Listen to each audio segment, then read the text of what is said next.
Vítajte na tomto malom školení, ktoré je venované novelám zákona o DPH. Tu som napísala, že sa jedná o novely zákona o DPH v roku 2025, ale s tým, že boli aj vyhlásené v zbierke zákonov v roku 2025.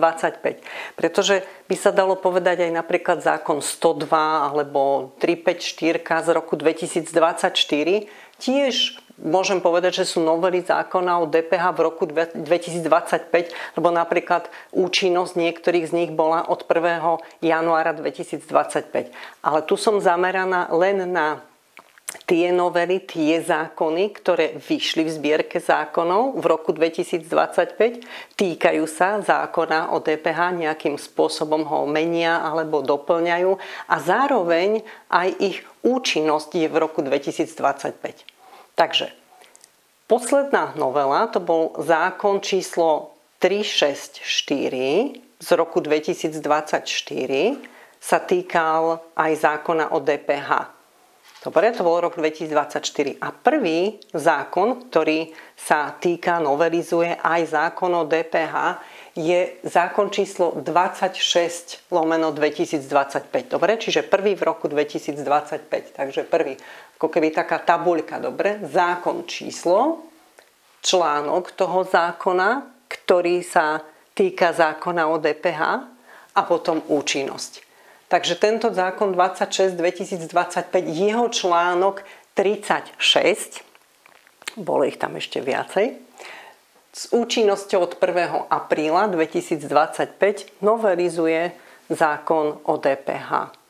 Konkrétne dala som sem do poznámky, tieto zmeny sú vyvolané novým stavebným zákonom.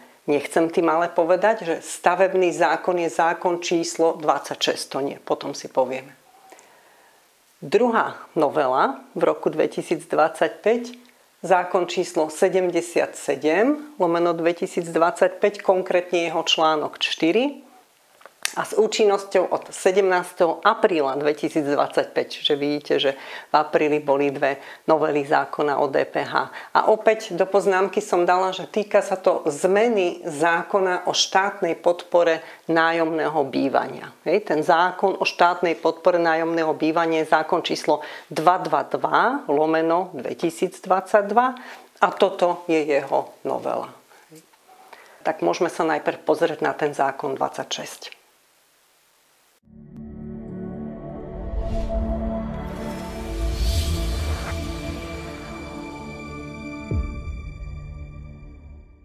Keby som mala stručne zhrnúť, že čo vlastne nám priniesol do zákona o DPH tento zákon 26 2025, tak jedná sa tu o 4 odkazy a zmenu písmena C v paragrafe 54 odsek 2.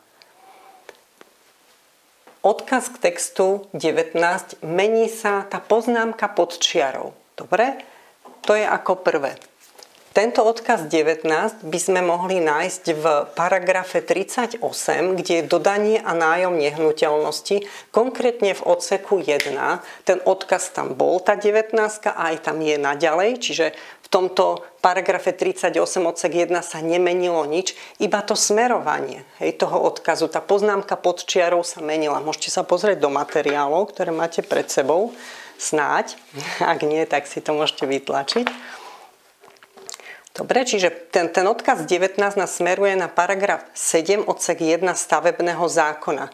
A v tom paragrafe 38 odsek 1 môžeme čítať: oslobodené oddanie je dodanie stavby alebo časti stavby, vrátane stavebného pozemku a tam pri tých slovách stavebného pozemku tam je ten odkaz 19. Pokračuje to, na ktorom stavba stojí, ak je dodanie uskutočnené po 5 rokoch odo dňa a tak ďalej. To nás teraz nezaujíma. A ten paragraf 7 odsek 1 stavebného zákona hovorí, že stavebný pozemok je časť územia určená územnoplánovacou dokumentáciou na zastávanie a pozemok zastávaný stavbou. Dobre? Takže môžem povedať, že tento odkaz 19 hovorí o stavebnom pozemku. Dobre? Tak veľmi stručne. Stavebný pozemok. Dobre. Ďalej, odkaz k textu 26ačko a tieto ostatné sa objavujú v paragrafe 54, kde je úprava dane odpočítanej pri investičnom majetku. Veľmi stručne. V odseku 2 je napísané, že čo sa rozumie investičným majetkom. Že je to dlhodobý majetok platiteľa, ktorým sú po A hnuteľné veci, to nás teraz nezaujíma, po B stavby, stavebné pozemky, byty a nebytové priestory, ale toto teraz dobre, stavby, nebudem tam teraz čarbať, toto 26ačko, to sa nemení, stále 26a, ten odkaz tam bol a aj je. Dobre, čítal, či hovorím do konca apríla alebo od toho 1. apríla 2025 stále tam je, len sa mení znenie. Hej? To smerovanie na stavebný zákon. Čiže 26ačko, to môžeme povedať, že je definícia stavby a opäť môžete sa pozrieť do materiálov.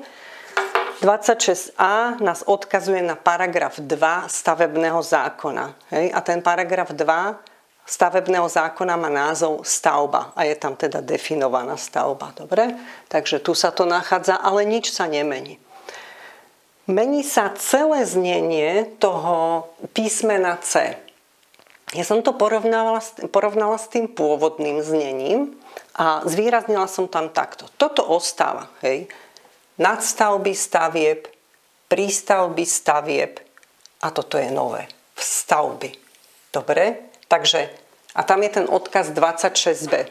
Takže mohla by som povedať, že sú definované vstavby, je tam samozrejme odkaz na stavebný zákon, to 26b je odkaz paragraf 5, odsek 2 stavebného zákona. Dobre, a je tam definovaná stavba. Do materiálu som to aj napísala. Paragraf 5, odsek 2 stavebného zákona definuje vstavbu. Vstavbou je vloženie novej stavebno-priestorovej štruktúry do existujúceho objemu budovy, pričom sa nemení vonkajší pôdorysný a výškový rozmer budovy. Vstavbou sa podľa vloženej funkcie zväčšuje alebo zmenšuje počet podlaží a podlahová plocha budovy. Dobre, toto môžem povedať, že máme nový odkaz, že? Lebo sme tam nemali ešte tú vstavbu. Dobre, a pokračujeme ďalej. Toto ostáva v tom C-čku. A stavebné úpravy stavieb, bytov a nebytových priestorov, ktoré si vyžadovali, a do konca marca 2025 sme mali napísané stavebné povolenie podľa osobitného predpisu. A bol tam aj ten odkaz, tá 27. A teraz od 1. apríla tieto slova idú preč, ako som to schematicky prečiarkla, a namiesto toho tam bude rozhodnutie o stavebnom zámere. A tiež je tam odkaz k textu 27. Hej. Uvádzam tu v materiáloch, že tento odkaz 27 nasmeruje na paragraf 60 stavebného zákona a ten má názov rozhodnutie. Začína sa slovami, ten odsek 1, rozhodnutím vo veci je rozhodnutie o stavebnom zámere. Správny orgán v rozhodnutí o stavebnom zámere odsúhlasí stavebný zámer, pričom nasledujú tam podmienky, to už nás ďalej nezaujíma. Dobre, čiže 27 je teda nejaké rozhodnutie o stavebnom zámere. Ano. Tak. A ďalej to pokračuje, ten odsek 2 paragrafu 54 pod nehmotný majetok a tak ďalej. A tak ďalej už nie sú ďalšie písmená, ale je tam definovaný nehmotný majetok. Mohla som dať tu že 3 bodky, čo to vlastne je. Áno, ale to nás v tejto veci nezaujíma. Takže toto je vlastne celá novela, tento zákon 26 2025, čiže hovoríme tu o 4 odkazoch, z toho jeden je nový, ostatné majú len iné smerovanie na nový stavebný zákon a máme na novo toto C-čko, ale vlastne s tým, že keď si to pozrete, tak nové sú tu vstavby a namiesto stavebného povolenia je rozhodnutie o stavebnom zámere.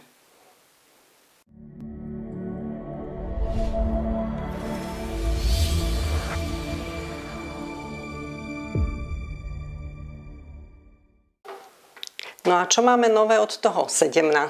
apríla? To je vlastne dané zákonom číslo 77 z roku 2025.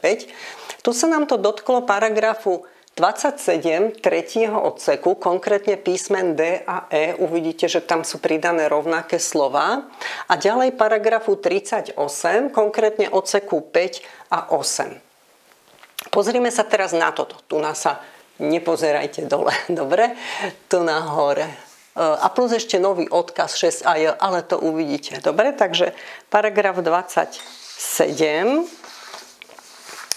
ten odsek 3, paragraf 27 vieme, že sú sadzby dane a odsek 3, aj tam uvádzam, áno, môžete sa pozrieť do materiálov na strane 2, znížená sadzba dane 5% zo základu dane sa uplatňuje na po A tovary, po B služby, tie, čo sú v prílohách, tomu sa teraz nevenujeme, C tovary a služby, to nás teraz nezaujíma, ale to písmeno D.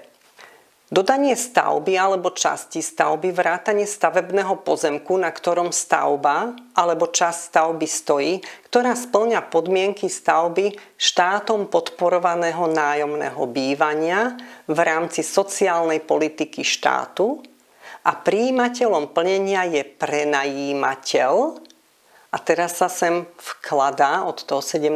apríla slovo nájomného. Čiže môžem čítať prenajímateľ nájomného bytu, štátom podporovaného nájomného bývania, ktorý má uzatvorenú zmluvu o prevádzke bytového domu, štátom podporovaného nájomného bývania, v ktorej je táto stavba špecifikovaná, okrem dodania nebytových priestorov, tu nám to končilo, ale od 17. apríla sa pridávajú slová, určených na iný účel, ako je bývanie alebo ubytovanie. A máme tam nový odkaz k textu, tento 6aj. A v poznámke pod čiarou je uvedené k tomuto 6aj, že nás to smeruje na paragraf 2, písmeno C zákona číslo 222 z roku 2022 zbierky zákonov znení neskorších predpisov. Čiže to je vlastne na ten zákon o štátnej podpore nájomného bývania. A podobne aj písmeno E, tiež tam za tým slovom, že prenajímateľ sa vklada slovo nájomného. Vidíte to tam? Som to tučným písmom, hrubým písmom zvýraznila. A takisto sa pripájajú aj slová na konci. Tam bolo, že okrem obnovy a prestavby stavieb, vrátane stavebných a montážnych prác, áno, záver toho Ečka, ktoré sa vzťahujú na nebytové priestory a nové slová sú tie zvýraznené, určené na iný účel, ako je bývanie alebo ubytovanie. Dobre. Teraz poďme na ten paragraf 38. Tam patrí to do tej časti, kde máme oslobodenie od dane, dodanie a nájom nehnuteľnosti. A v paragrafe 38, odsek 5, máme napísané, že za slovo domu sa vklada čiarka a zvýraznené slova. By som urobila ale najprv také intro, o čom je tam reč, dobre? Platiteľ, ktorý prenajíma nehnuteľnosť alebo aj časť komu? Zdaniteľnej osobe. Toto je dôležité. S tou zdaniteľnou osobou môže byť platiteľ, ale aj neplatiteľ stačí, teda keď je to zdaniteľná osoba, aj nejaký podnikateľ. A tento platiteľ, vieme, že ten nájom je oslobodený, ale v tomto prípade, keď je prenájom zdaniteľnej osobe, tak vieme, že platiteľ sa môže rozhodnúť, či teda to bude prenajímať s oslobodením, alebo či nie, či to bude zdaňované. Zdaňované. Dobre. Máme uvedené, čiže paragraf 38 odsek 5 hovorí, platiteľ, ktorý prenajíma nehnuteľnosť alebo jej časť zdaniteľnej osobe sa môže rozhodnúť, že nájom nebude oslobodený od dane, čiže bude zdaňovaný. Ale okrem nájmu bytu, rodinného domu a ešte sa sem vložilo teraz nájomného bytu, ktorým je nebytový priestor určený rozhodnutím stavebného úradu na funkciu bývania alebo ubytovania. A je tam ten odkaz 6a je tento nový. A pokračuje to ďalej a nájmu apartmánu v bytovom dome alebo ich častí.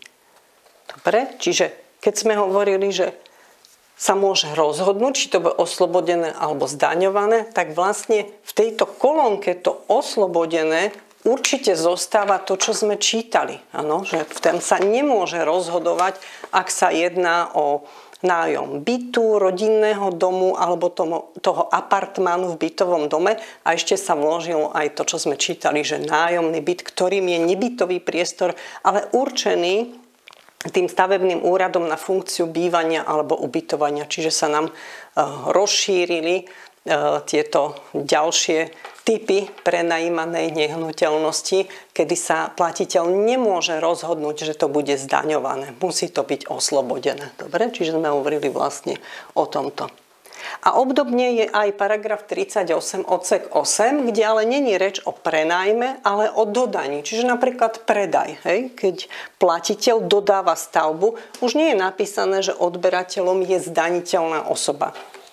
Že máme tam uvedené, platiteľ, ktorý dodáva stavbu alebo časť stavby, ktorá spĺňa podmienky na oslobodenie od dane podľa odseku 1 alebo odseku 7, sa môže rozhodnúť, že dodanie stavby alebo časti stavby nebude oslobodené od dane. Hej, opäť možnosť sa rozhodnúť. To neplatí. Takže nemôže to byť zdaňované, musí to byť oslobodené. Hej. To neplatí pri dodaní stavby určenej na bývanie, dodaní jednotlivého bytu, to poznáme, to tam bolo, že? A teraz od toho 17. apríla sa vkladajú slová dodaní nájomného bytu, ktorým je nebytový priestor určený rozhodnutím stavebného úradu na funkciu bývania alebo ubytovania. A pokračuje to ďalej, tak ako tam bolo. A dodaní jednotlivého apartmánu v bytovom dome. A potom je tam tá druhá veta. Dobre, čiže ide o to, že platiteľ sa v týchto prípadoch nemôže rozhodovať a musí to byť oslobodené. No a to je všetko, čo sa týka týchto noviel zákona o DPH. Ďakujem vám za pozornosť a prajem vám veľa úspechov v práci.